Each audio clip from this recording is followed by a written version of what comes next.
Fourth sum है, find two consecutive positive integer sum of whose square is 365।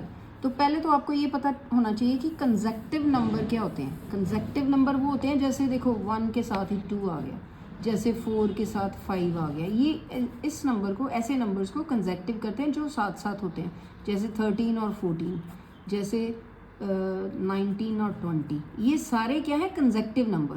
तो इस case में एक नंबर को x मान लो और दूसरे को क्या मानोगे, x प्लस 1, क्योंकि 1 में प्लस करोगे एक तो ये हो जाएगा। ये अगर इसको x मान लिया तो ये x प्लस 1 हो गया, ठीक है ना। तो ये कंसेक्टिव नंबर होते हैं।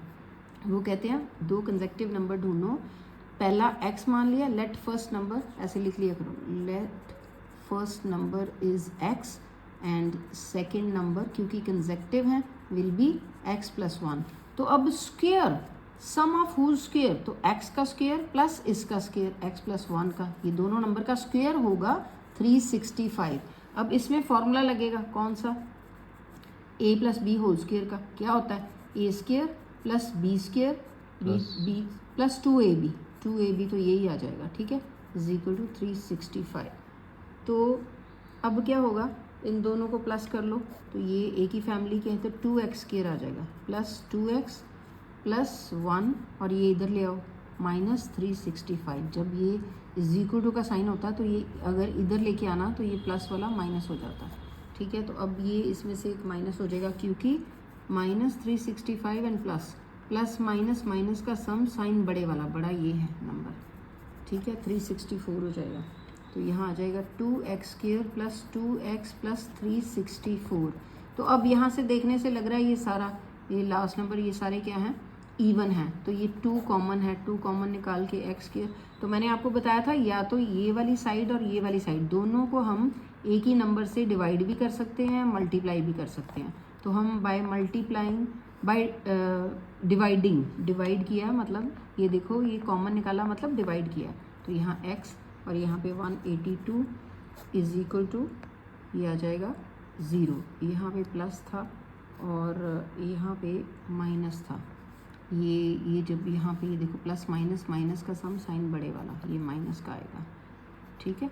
और यहाँ पे अब क्या होगा, ये दोनों तरफ मैंने डिवाइडेड बाय 2 किया, इधर भी डिवाइडेड बाय 2 किया, तो ये तो 0 ही रहेगा, तो ये फिर कट जाएगा, ठीक है, डिवाइडेड बाय 2 कर दिया था।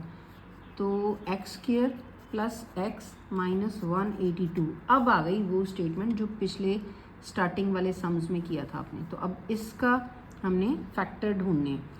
तो ऐसे दो नंबर ढूंढने हैं जिनको प्लस या माइनस करें तो x आए, और जिनको मल्टीप्लाई करें तो माइनस 182 आए।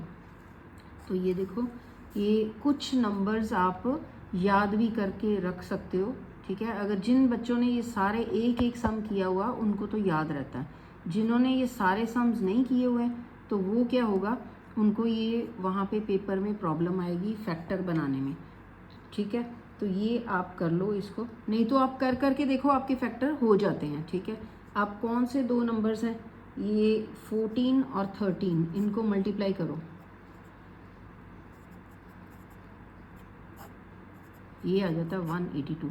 और 14 और 13 को प्लस माइनस करते हैं तो कैसे x आएगा, x का मतलब होता है 1x, तो कैसे आ जाएगा, एक माइनस का ले लो, एक प्लस का ले लो, प्लस माइनस माइनस का सम, साइन बड़े वाला, तो ये बड़े वाला, तो यहाँ इसको प्लस ले लो, इसको माइनस ले लो, प्लस माइनस माइनस का सम, साइन बड़े वाला, तो अब प्लस x आ गया जो हमें चाहिए, ठीक है। तो अब इसको स्प्लिट करके लिखते हैं, यहाँ पे plus 14x minus 13x minus 182, और यहाँ पे फिर कॉमन ले लो, x कॉमन आ गया, x प्लस 14, और यहाँ पे 13 कॉमन आ गया, x प्लस 14। प्लस इसलिए लिखा है क्योंकि ये हमने, ये ब्रैकेट के बाहर माइनस है, तो अंदर अगर माइनस होगा तो प्लस हो जाएगा। तो अब ये एक सेम टर्म है तो 1 टाइम लिख लो, और ये वाला x और ये वाला माइनस 13 एक बार लिख लो। आगे आपको आता ही है, इसको सॉल्व करेंगे तो x, तो इसको, इसकी केस में x माइनस 14 और इसके केस में ये 13 आ जाएगा, ठीक है बेटे।